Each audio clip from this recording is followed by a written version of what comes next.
Hi everyone, it's Zoe.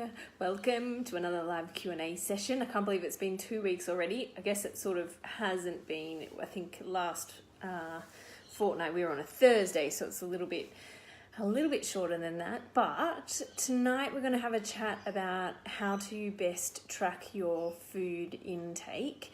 And we're going to talk specifically about food and mood journals.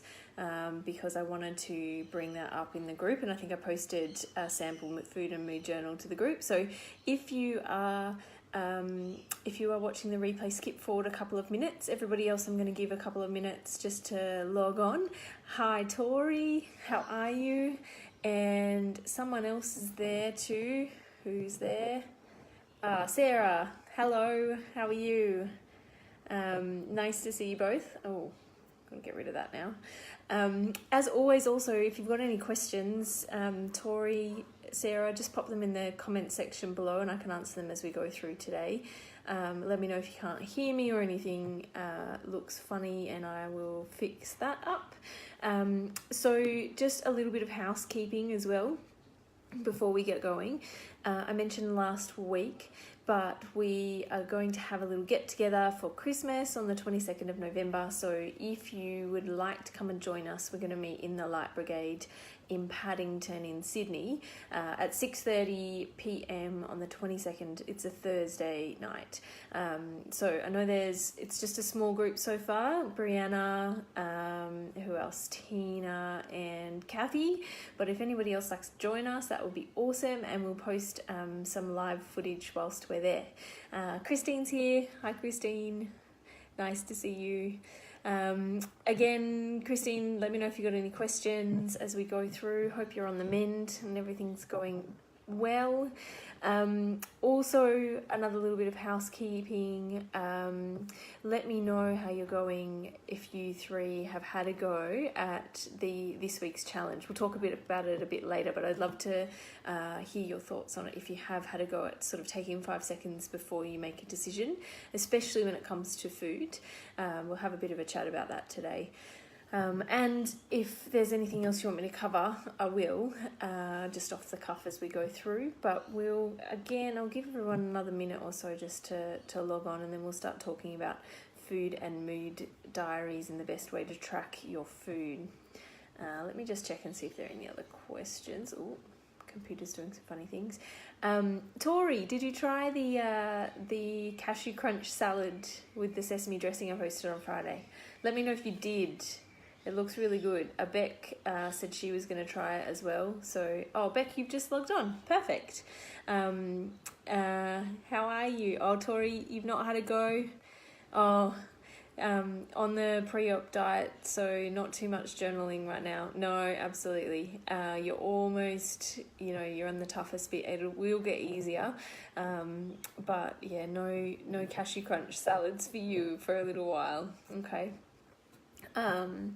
And if anybody also, again, another little bit of housekeeping, if anybody also has any other NSVs, non-scale victories you'd like to share with the group, please do. It was really, really nice last week having Tina post her little victory about being able to sit in the plane without needing an extender belt and feeling quite comfortable in economy. So if anybody else has anything that they want to share with the group like that, let us know, because I think it makes everybody feel positive and connected and supportive and supported. So please, please, please post them as we go through. All right.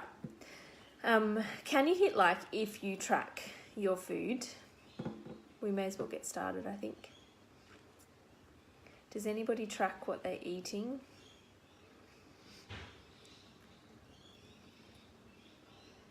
Does anybody want to comment if they track what they're eating or why they don't, if you don't? I just find it really interesting to know how often people do, if they do it all the time, how they track it, what they track. So if you can pop in a little comment for me, that would be great.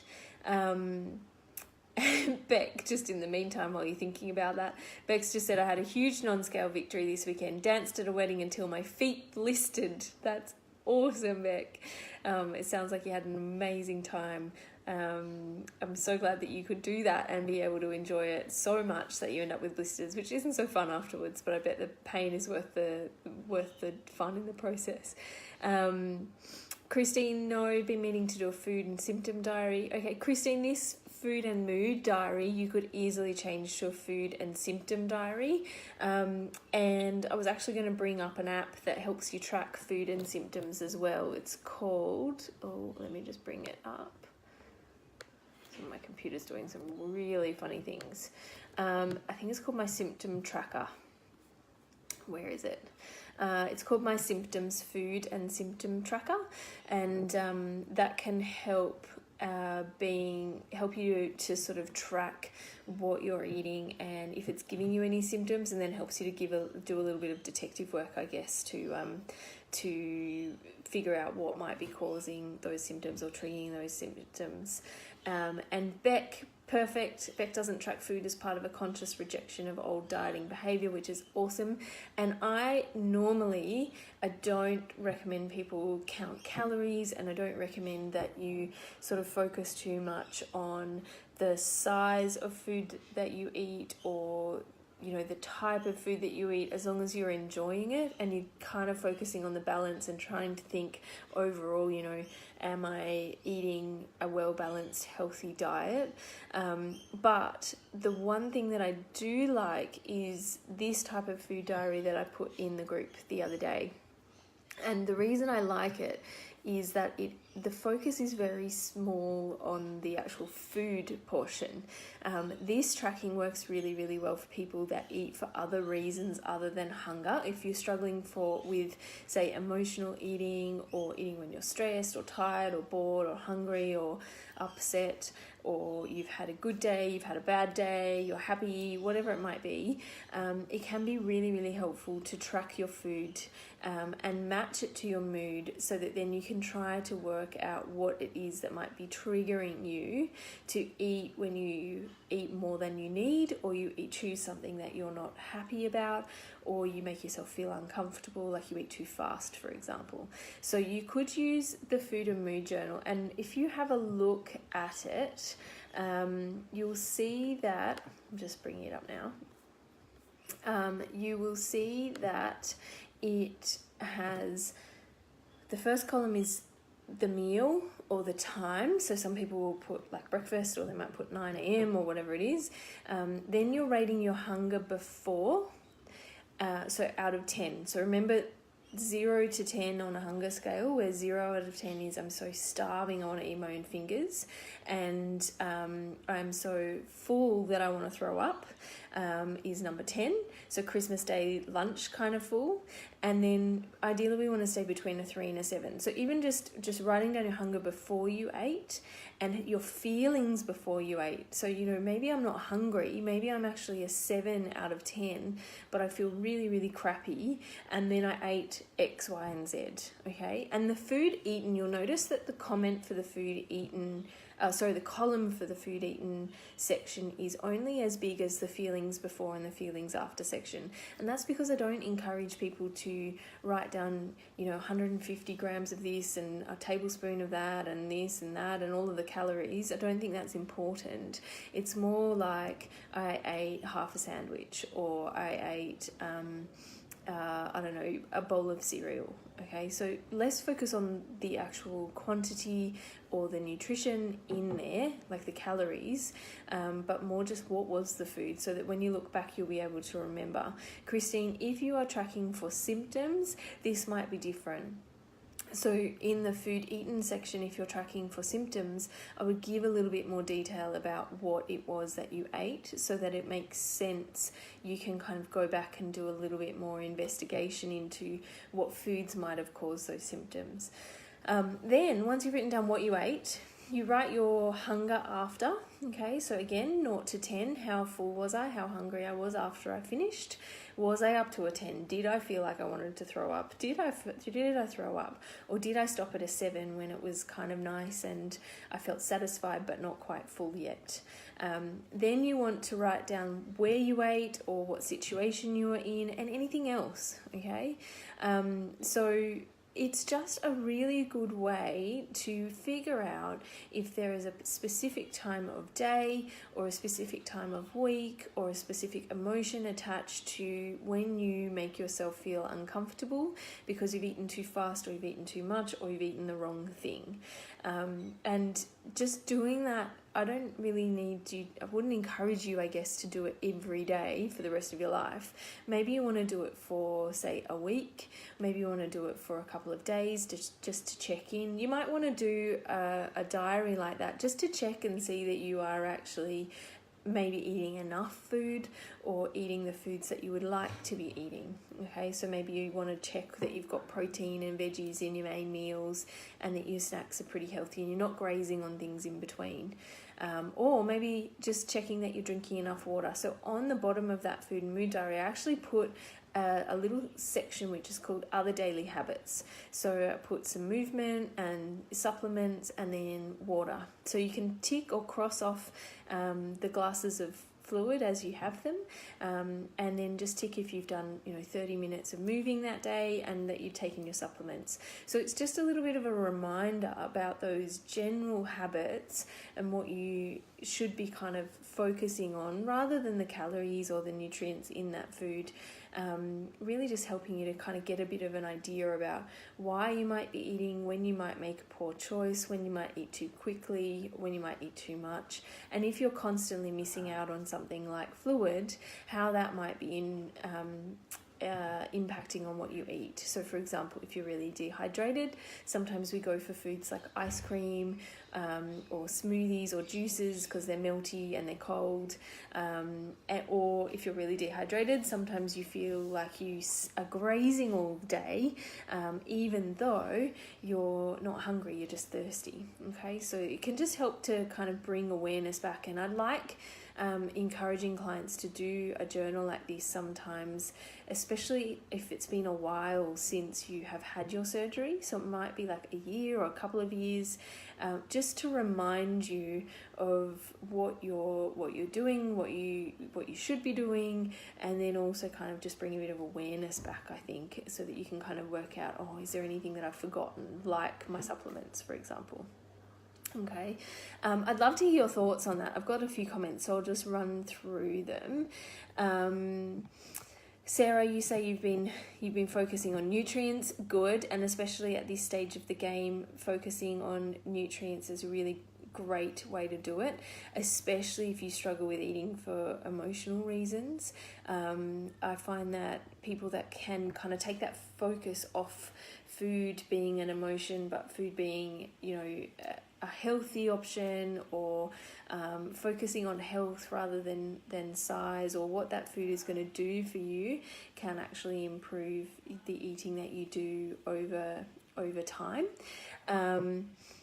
And Beck, you do journal, so you've changed your mind. You're kind of doing that aspect of what I was talking about, which is great. And I'd love to hear if you find it useful. And how do you do it? Do you keep it in a note on your phone? Do you keep it on a paper diary? Do you use an app? Because I think that's really, really helpful to get. There are lots of different ways that you can do it, and you could just create a repeating note in your phone or in your calendar that comes up with those things that you kind of tick off as you go through.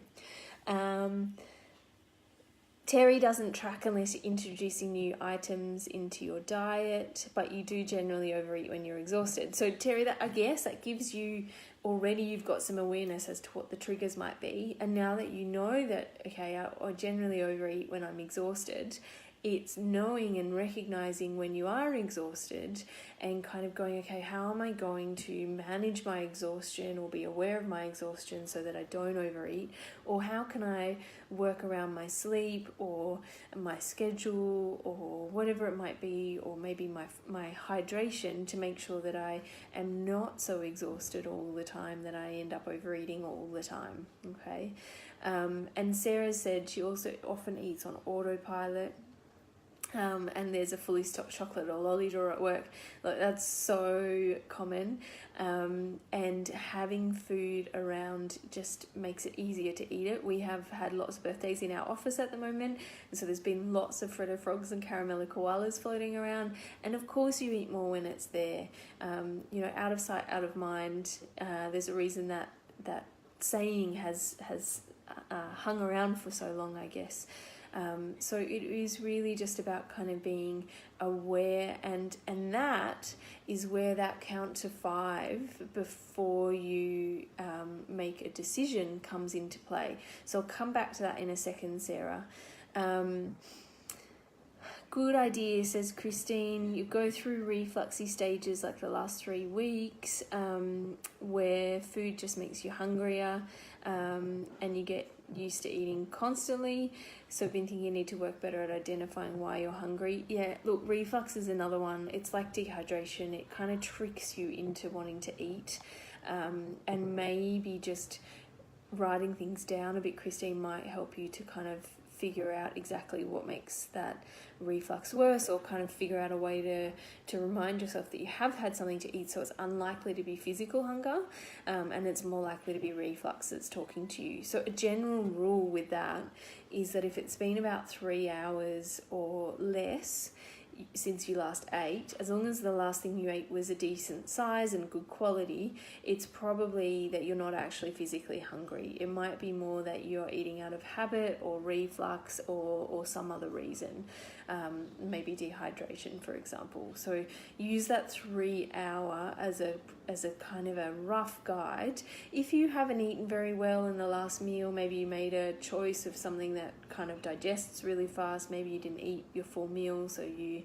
left half of it, then you might get hungry within the 3 hour mark, and that might be okay, but it's just having that little bit of awareness around what's happening that will help. Beck, so you're saying it might be, I didn't mean to make that sad face, sorry. You're saying it could have been a useful tool around that time when it seems like you can suddenly eat more, and Beck's saying that she panicked and was messing things up and going back to pre-op life. It was just a normal phase, it was scary to go through, and that fear actually triggered some of those old eating habits, which is really counterintuitive and really annoying, isn't it? That fear can then trigger you to go back into those old habits, even though you're scared of those old habits in the first place. And you are journaling, and it's paper-based diary for feelings and achievements, but not food at all, and that's fine too. And about this whole kind of process, it's just about giving you ideas and things to try to see if it works, and if it does work, great, and if it doesn't work, that's absolutely fine too. So don't feel like you have to all start doing a food and mood journal. If you're happy and everything is going well and you're not worried about anything, and you just want to keep your ta-da list, for example, which is kind of what you're tracking back in all the things that you're achieving, then that's absolutely fine. It's just an idea to see if you'd like to give it a go. Okay. So we've got a few new people on, which is fabulous. Vanessa's here and Naomi is here. Welcome, everybody. If anybody has questions, just pop them in, and I might just talk a little bit about that pausing for 5 seconds, which is the challenge for this week. Has anybody tried it today? Just while I bring it up, I want you to pop a comment in to tell me if you've tried it today. The reason I actually came across this, because I started listening to a book, which I'm sure probably all of you have heard about by now, but by Mel Robbins, and it's called The 5 Second Rule. Her version is a little bit different. It's about taking action. So she says that anytime you think about something, you have an instinct to do something. So whether that's like make a food choice, or go for a run even though it's raining, or do something at work, or organize something that you haven't wanted to organize for a while, she says that counting backwards from 5, like 5, 4, 3, 2, 1, and then just do it, actually kind of helps to break that hesitation. Because if you give yourself a time to hesitate, is often the time when you'll hit snooze and then you won't be able to get out of bed, or you won't be able to go and do that thing, or you'll just put it off until another time. So her 5-second rule is about avoiding procrastination, and I will post a link to a TED Talk she's done in the comment section on here as well. If you haven't heard of her, maybe check it out. I find it really interesting, and I'm just listening to the audio book, but you definitely don't need to listen to all of it. You can get the gist of it in about 2 seconds flat. But what I wanted to talk about was, okay, let's take that 5-second rule of hers, but actually say, before you make a decision around your food and what you want to eat and whether it's time to eat, actually just taking 5 seconds to pause and kind of ask yourself, check in to see whether it's time to eat, or whether you're going to enjoy what you want to eat, or whether you're eating for other reasons. So it kind of ties in with the food and mood journal. It's like that little check. So you might say, I'm going to take those 5 seconds, and in those 5 seconds, I'm going to fill out the first 2 columns of that food and mood journal. I'm going to fill out, am I hungry, and any feelings, okay? And that might be enough. You might find that you get to that and you go, well, actually, I am just feeling really stressed and really rushed, and maybe I won't eat, okay? And that would actually be really interesting to see if any of you get to that point after either taking the 5-second break before eating, or starting to write in those columns, if that actually kind of stops that eating for you. And this is more to do with people that tend to graze or to eat for reasons other than hunger. And you wouldn't really need to do this all the time if it's your main meals, or if you've planned something at lunch, might be the only option that you have, and that's okay. But maybe you might want to decide that you don't need to eat all of it because you're not super hungry. And that's okay too. So the 5 seconds, just pause. It's just about pausing, count to 5, or count down from 5 if you want to use her rule. 5, 4, 3, 2, 1. Okay, now I can eat, or now I can make my decision about what I want to eat. Okay, so I'd love to hear if you use that 5-second rule, if it changes anything, if it changes any of your behaviors, if you notice anything while you're thinking about it this week. So please comment and let me know, and let me know if I made any sense at all. Sometimes I wonder if I do. In my head it makes sense, but let me know if you need me to explain it anymore. Okay. Any other questions? I haven't got anything. Who else? Jan's just here too, which is great. We've got 1 like. I think that might have been Beck, maybe Terry too. Thank you guys. And I don't think I have anything else really to talk about. There haven't been too many questions in the last couple of weeks since the last live Q&A, which is excellent. But what I wanted to ask you is I think it was last week. Where is it? Oh, I asked for your help. That's right. It was last week. So I'd love to get some ideas or thoughts or things that you would like to see in this group, because I know we've been doing it for actually more than a year now, around about a year. And we've changed a few things along the way. For example, we used to do a member story where new members would fill out a couple of questions and we could kind of learn about each other. If you'd like to see that come back, I can try that again. Just let me know. We sort of swap that for the weekly challenges and for the recipes on the Friday. We used to have that you could just set your own goals for the week rather than a weekly challenge. So we kind of updated that as we went along. So it really is, I want this group to be something that is useful to you and applicable to you and something that resonates with you. So if you have any ideas, whether it's for blog posts or different types of things you want to see, or member resources, or maybe weekly things that you want to happen, please let me know. Let me know if you don't like something as well. If you want to give some constructive feedback, that's absolutely fine. I'm teaching at the moment and we've just finished semester, so we've just gone through the feedback, and it is so valuable having comments and constructive feedback around what you're doing, because either it's affirming or it gives you something to kind of work on to improve. So I would please ask you, if you don't feel comfortable putting it on a post, send me a direct message. If you want to reply to that thread, I might pin it to the top of the group page as well, so that you've got it there and you can put some comments in. I think Tori had put a couple of comments in, which was excellent, and so had Nina Ann, which was great, but I'd love to hear more from you, so just let me know. In fact, I will just pin this to the top right now. So I think that's about it. Sarah, good luck with the 5-second rule. You said you're going to try it tomorrow at work. I would love to hear about anybody else. If you give either that a go or you give the Food and Mood Journal a go, you should be able to download the Food and Mood Journal from the files in the Facebook group, but I'll also load it to the Living with a Sleeve membership page as well, so you can get it there. Sarah, that's a great idea. Weekly NSV sharing, that's for good morale. That's excellent.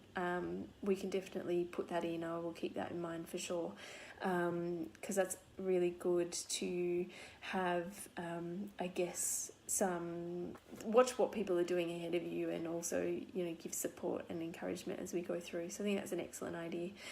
So thank you. Terry, nice to see you. Sarah, thanks for your comments. Christine, Beck, who else was there? Jan was there for a minute. Jan, I almost brought you on camera by accident. Christine, thank you. So I will catch you all in 2 weeks' time. I'll set up the next group, the next event page, and we can go from there. But let me know in the meantime if you have any suggestions. All right, see you guys. Bye.